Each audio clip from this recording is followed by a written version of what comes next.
Assalamualaikum warahmatullahi wabarakatuh.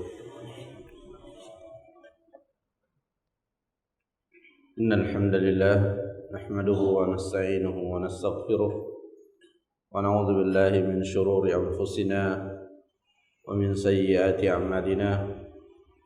Man yahdihillahu fala mudilla lahu wa man yudlilhu fala hadiya lahu. Asyhadu an la ilaha illallah wahdahu la syarika lahu wa asyhadu anna Muhammadan abduhu wa rasuluh. Allahumma shalli ala Muhammad wa ala alihi wa sahabatihi wa man sara ala nahjihi wa ihtada bi hadihi wa istanna bi sunnatihi ila yaumil qiyamah. Ya ayyuhalladzina amanu taqullaha haqqa tuqatih wa la tamutunna illa wa antum muslimun.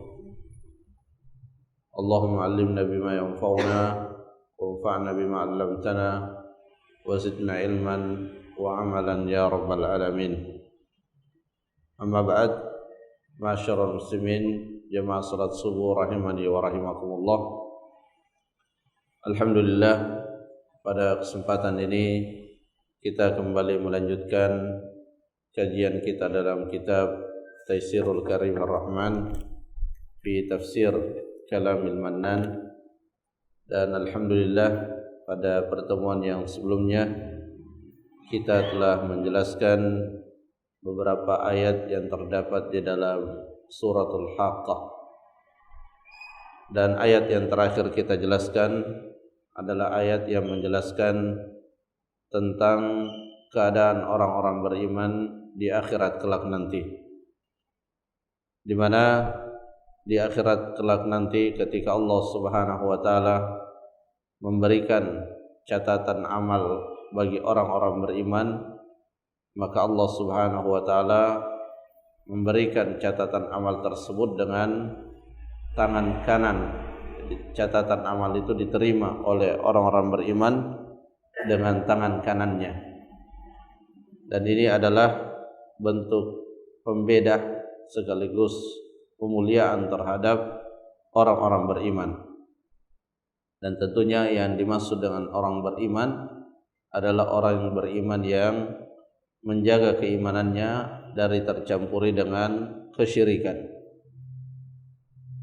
Dan ketika seseorang diberikan catatan amalnya dengan tangan kanannya, maka selanjutnya ia akan dihisab dengan hisab yang mudah, dan berikutnya dia akan mendapatkan kenikmatan-kenikmatan yang diantara kenikmatan tersebut disebutkan di dalam ayat yang telah kita jelaskan. Secara umum Allah katakan fahuwa fi 'ishatir radiyah, mereka berada dalam kehidupan yang sangat bahagia, yang sangat menggembirakan.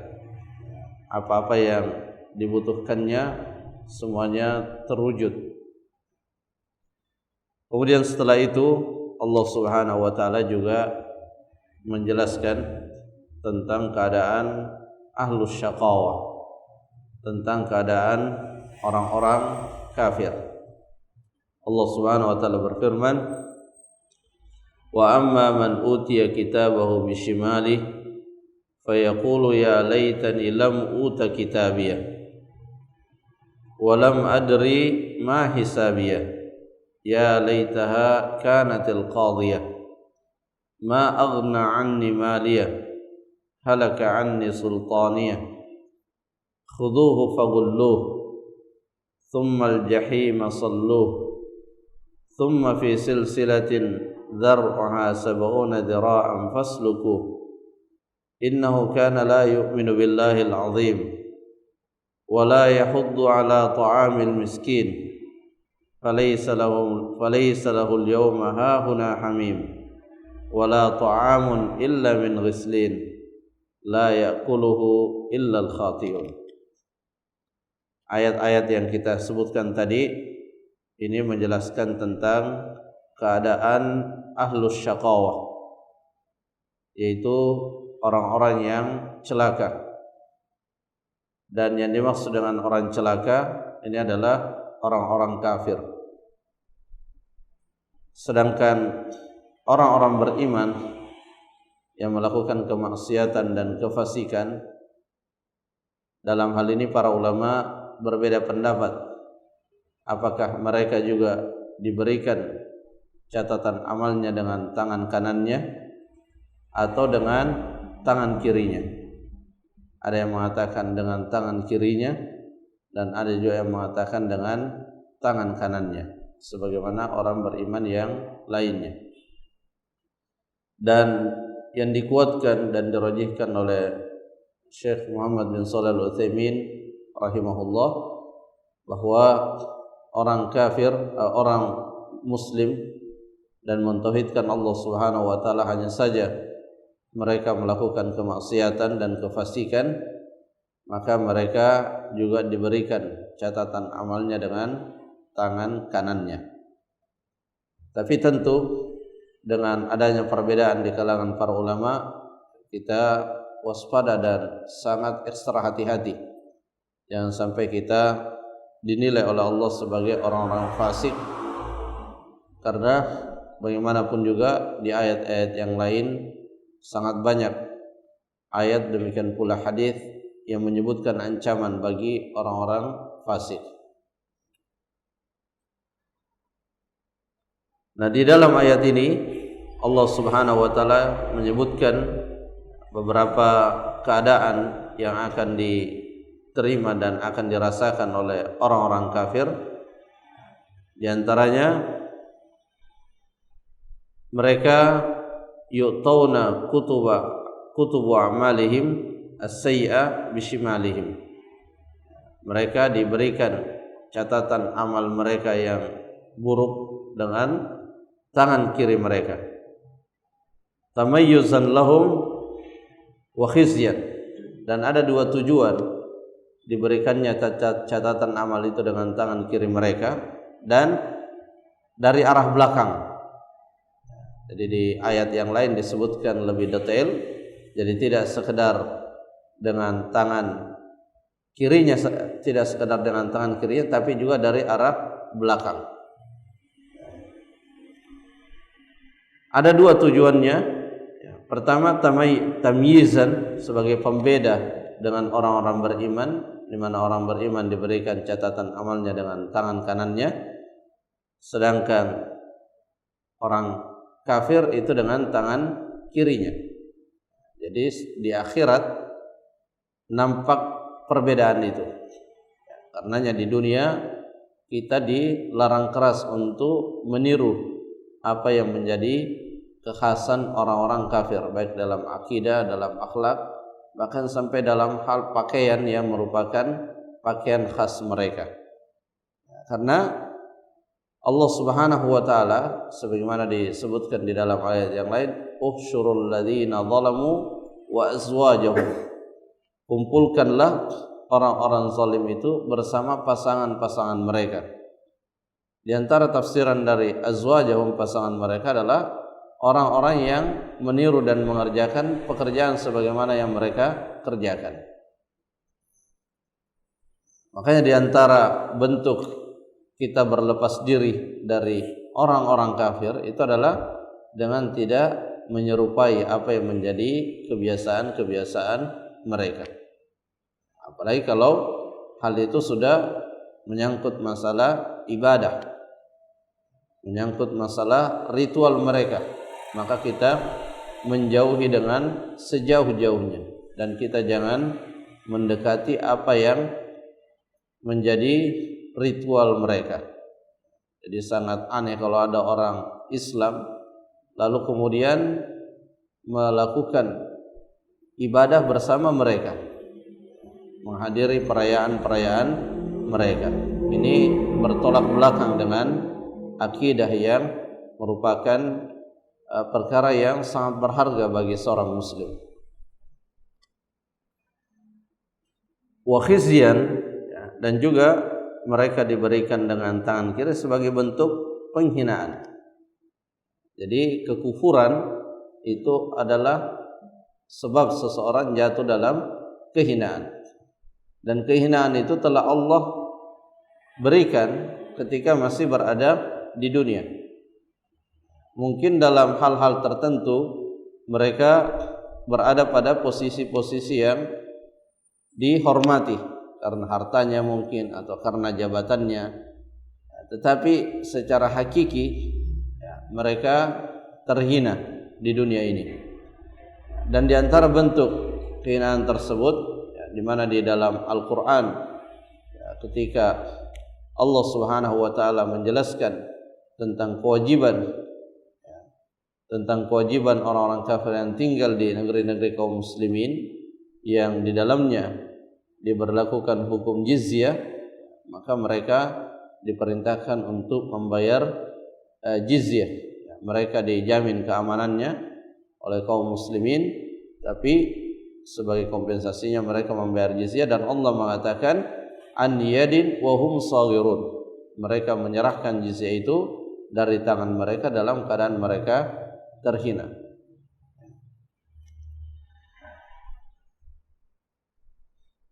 Jadi itu yang pertama, ya. Mereka diberikan catatan amalnya dengan tangan kiri mereka dari arah belakang. Kemudian ya laitani lam uta kitabiyah, mereka menyesal. Ya laitani, ketika kitab itu diberikan dengan tangan kiri mereka dan mereka melihat apa yang ada di dalamnya, di mana tidak ada yang luput dari catatan Allah Azza wa Jalla, semuanya tertulis. Karena di dalam suratul Kahfi itu disebutkan bahwa mereka terheran-heran dengan catatan tersebut karena semuanya tertulis. Jangankan yang besar, yang sangat kecil yang mungkin tidak terpikirkan itu ternyata juga tertulis. La yughadiru saghiratan wala kabiratan illa ahsaha, tidak meninggalkan yang besar dan yang kecil, semuanya tertulis. Hanya Nabi SAW mengingatkan agar kita tidak menganggap sepele hal-hal yang termasuk dalam kategori dosa. Iyyakum wa muhaqqaratidz dzunub, kata beliau, hati-hati kalian dengan dosa-dosa yang dianggap sepele.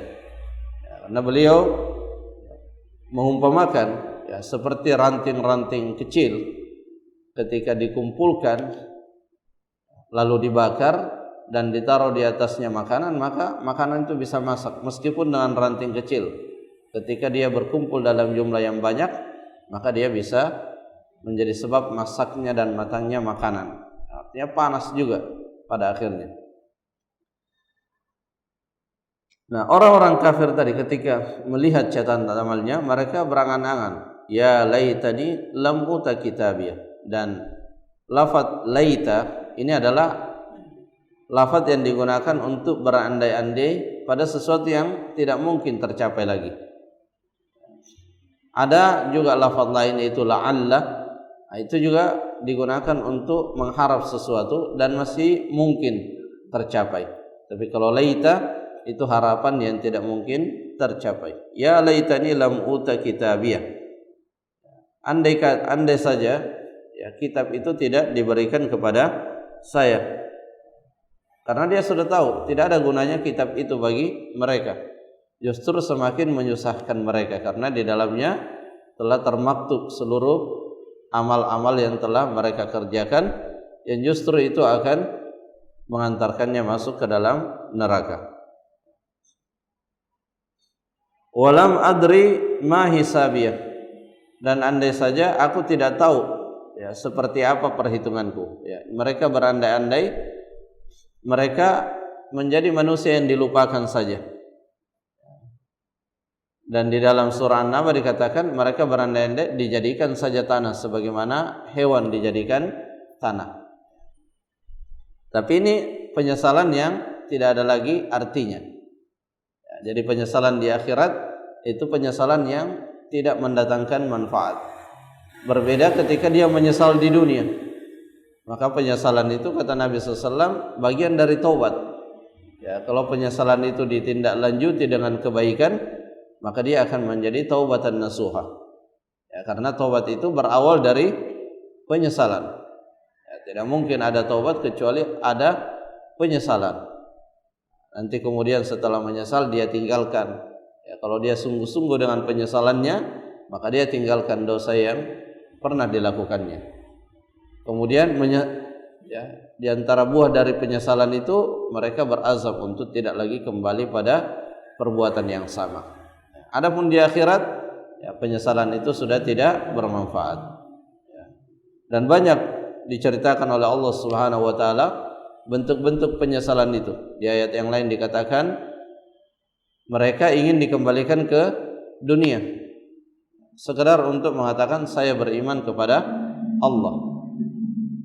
Cerita ini yang Allah kisahkan dalam Al-Quran ini menunjukkan betapa berharganya nikmat iman itu, ya, sehingga bagi kita yang telah diberikan taufik oleh Allah Subhanahu wa taala untuk menjadi orang beriman, agar kita menjaga nikmat tersebut dengan sekuat tenaga kita, menjadikan iman sebagai hal yang selalu kita pertimbangkan di dalam kita melakukan amalan-amalan. Apakah amalan yang kita kerjakan itu menguatkan dan menambah keimanan kita, atau justru sebaliknya mengurangi bahkan bisa membatalkan keimanan kita. Itulah yang mestinya menjadi pertimbangan utama kita di dalam melangkah di kehidupan dunia ini.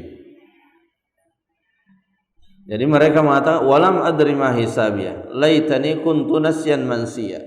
Ada saja saya orang yang terlupakan, ya, orang yang tidak diketahui.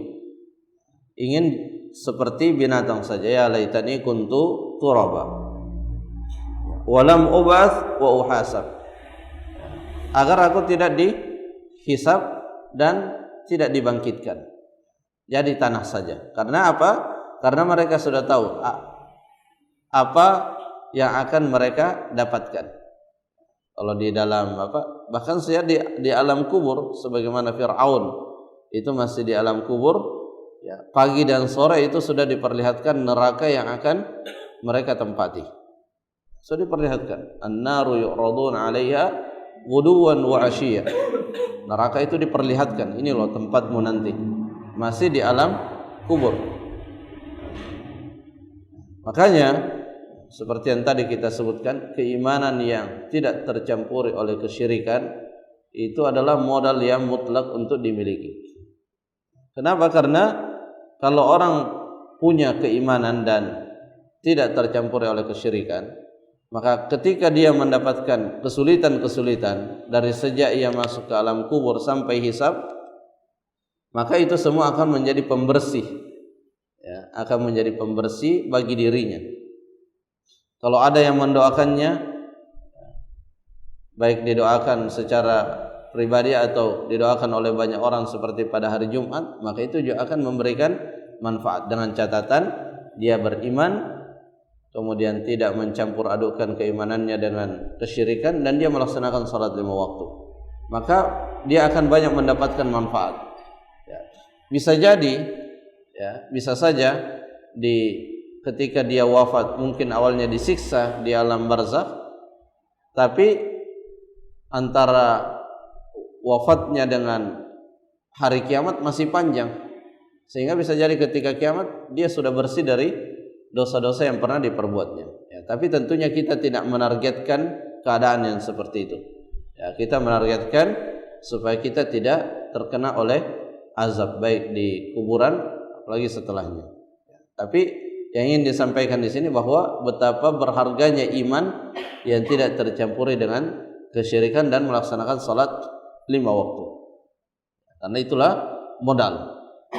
Itulah syarat mutlak yang harus dimiliki agar mendapatkan keselamatan di akhirat, baik keselamatan yang sempurna di mana tidak mendapatkan azab, atau keselamatan yang ia dapatkan setelah dibersihkan dosa-dosanya dengan siksaan. Ya laitaha kanatil qadiyah. Ya, kembali mereka berandai-andai, ya laitaha kanatil qadiyah, andai saja kematian itu hiyal mautal lati la ba'tsa ba'daha. Andai saja kematian itu adalah kematian yang selamanya, di mana tidak ada kebangkitan setelahnya, di mana tidak ada hisab, di mana tidak ada surga dan tidak ada neraka. Di dunia mereka berpandangan seperti itu. tidak mempercayai adanya hari akhirat atau melupakan hari akhirat. Dan itulah sebabnya kenapa Nabi SAW sangat sering menyebutkan di dalam hadis-hadisnya tentang iman kepada hari akhirat.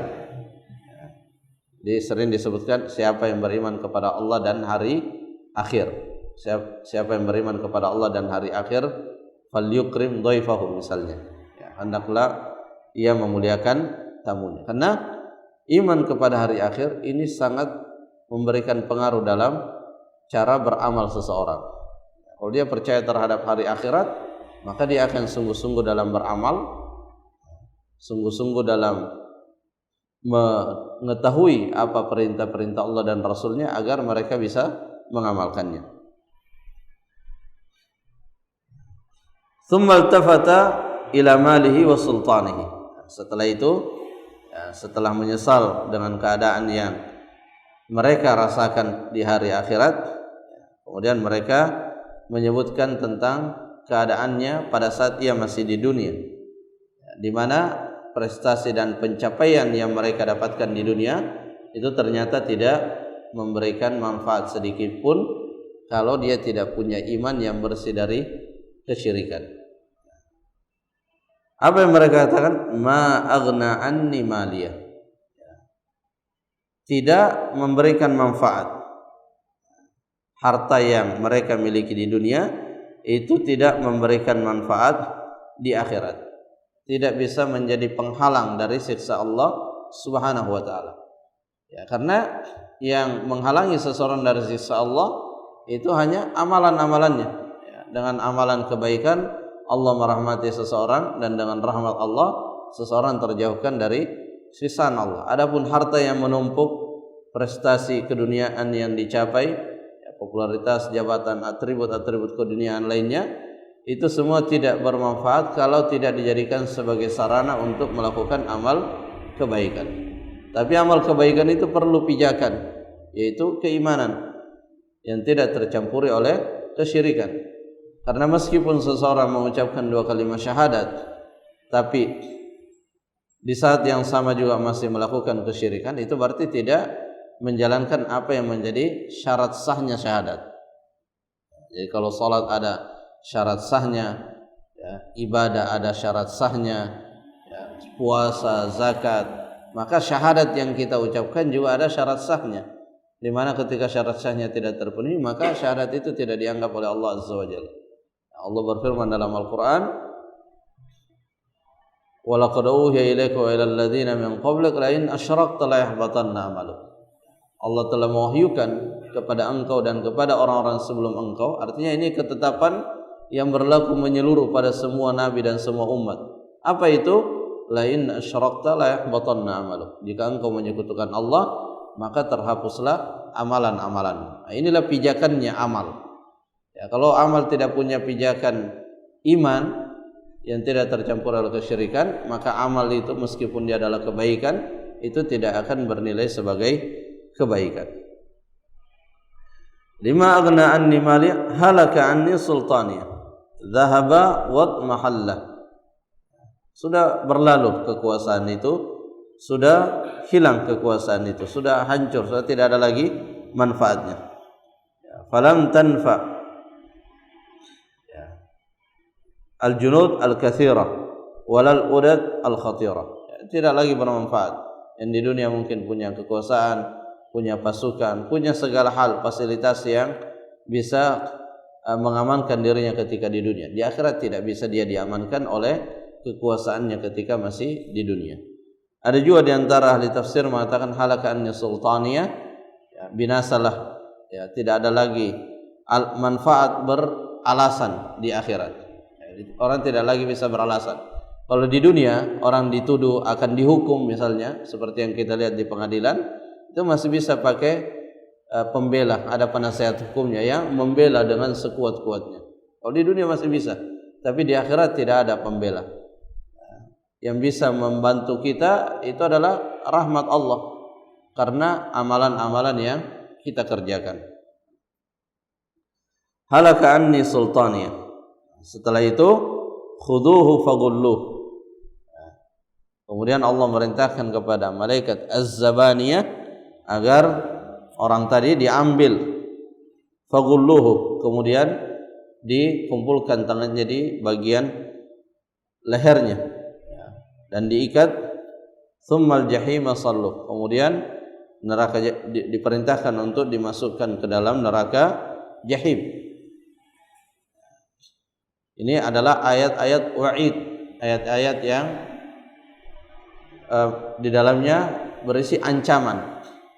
Dan ancaman ini meskipun seperti yang tadi kita sebutkan ditujukan kepada orang-orang kafir, tapi juga kita mengambil pelajaran ya, karena berkaitan dengan penilaian siapa yang beriman, siapa yang kafir, ini ya, belum final. Penilaian di dunia ini belum final.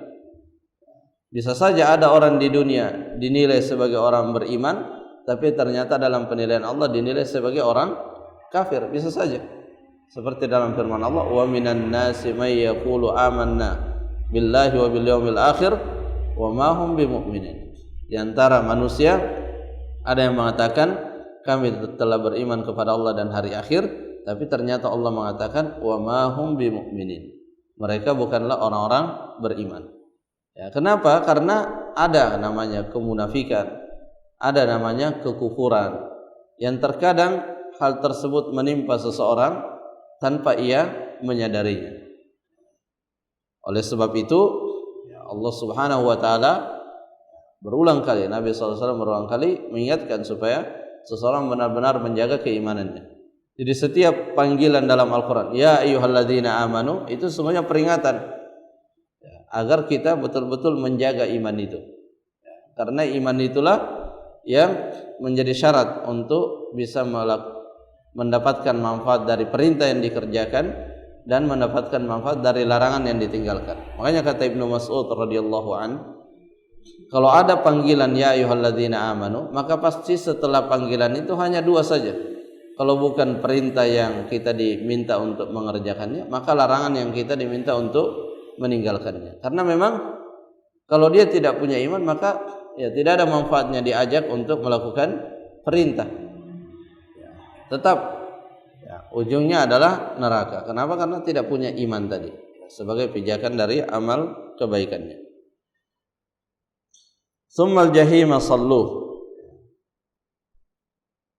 Tsumma fi silsilatin, ya, kemudian fi silsilah, ya, rantai, dhar'uha sab'una dhiran, yang panjangnya 70 hasta. Ada yang mengatakan 70 hasta dalam ukuran malaikat. Rantai yang sangat panjang. Rantai neraka jahanam yang sangat panas. Ya. Ada yang mengatakan rantai yang sangat panas itu dililitkan ke tubuhnya. Ada juga yang mengatakan rantai itu dimasukkan ke mulutnya dan keluar dari duburnya. Ada yang mengatakan dimasukkan dari duburnya keluar dari mulutnya. Intinya ini adalah siksaan yang sangat menakutkan.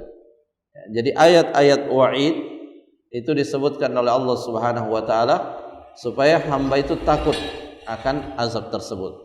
Dan bukti takutnya seseorang itu kalau dia menjauhi sebab yang mendatangkan azab dan siksaan.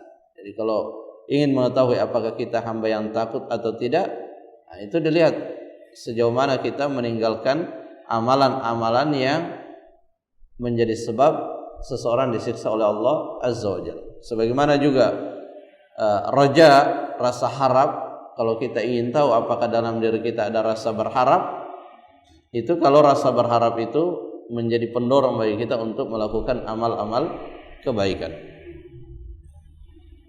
Tsumma fi silsilatin darruha sab'una dhira'an faslukuh. Kemudian ini yang merupakan dalil kenapa di antara ulama mengatakan yang diberikan kitabnya dengan tangan kirinya itu hanya orang-orang kafir. Nah, ini dalilnya, innahu kana la yu'minu billahil azim. Ya, dahulu mereka ketika masih di dunia la yu'minu billahil azim, mereka tidak beriman kepada Allah yang maha besar, yang maha agung. Wala yahuddu ala ta'amil miskin, dan mereka tidak mengajak orang untuk memberikan makan kepada orang-orang miskin. Ini dalil bahwa orang-orang kafir juga itu terkena perintah dan larangan. Hanya saja kalau mereka melakukan perintah tidak sah dan meninggalkan larangan juga dia tidak mendapatkan manfaat di akhirat kelak nanti. Ini sama dengan firman Allah dalam surah Al-Muddathir ketika Allah bertanya kepada mereka, "Ma salakakum fi saqar?" Apa yang membuat kalian berada di dalam neraka saqar? Mereka menjawab, "Qalu lam nakum minal musallin." Kami dulu tidak melaksanakan salat. Artinya mereka diperintahkan salat, tapi kalaupun salat tidak memberikan manfaat selama belum beriman. Dan juga sering disebutkan ini memberi makan orang miskin. Jadi meskipun mereka memberi makan orang miskin tetap saja disiksa. Kenapa? Karena tidak beriman tadi. Wala yahuddu ala ta'amil miskin. Ya, jadi di antara ciri khasnya orang-orang kafir itu tidak peduli kepada orang-orang miskin. Ya, dan ini disebutkan juga ya, seperti dalam surah Ma salakakum fi saqar qalu lam nakum minal musallin wa lam nakun nut'imul miskin. Ya, sering disebutkan karena salat ini berkaitan dengan hubungan kepada Allah dan membantu orang miskin baik melalui zakat ataupun sedekah, ini berkaitan dengan hubungan sesama manusia. Tapi meskipun orang kafir itu melakukan keduanya, tapi tidak ada pijakannya, ya tidak ada juga manfaatnya. Dan orang beriman juga demikian. Kalau beriman tapi mencampuri keimanannya dengan kesyirikan, ya maka salatnya, amalan-amalannya seperti yang tadi kita sebutkan, ya rumusnya lain asyrakta la yahbatanna amalu. Kalau engkau menyekutukan Allah maka terhapuslah amalan-amalanmu. Ya, makanya kita berhati-hati. Ya, lafaz-lafaz yang kadang diucapkan meskipun diucapkan dengan bahasa Arab, kita harus cek apa makna lafaz itu. Supaya kita tahu jangan-jangan di dalam lafaz itu ada makna-makna kesyirikan atau minimal berlebih-lebihan. Karena berlebih-lebihan itulah yang kadang menjerumuskan seseorang dalam kesyirikan. Jamaah rahimakumullah, mungkin ini yang bisa disampaikan, semoga bermanfaat. Wallahu taala alam bisawab. Subhanakallahumma rabbana wa bihamdik, asyhadu an la ilaha illa anta, astaghfiruka wa atubu ilaik. Assalamualaikum warahmatullahi wabarakatuh.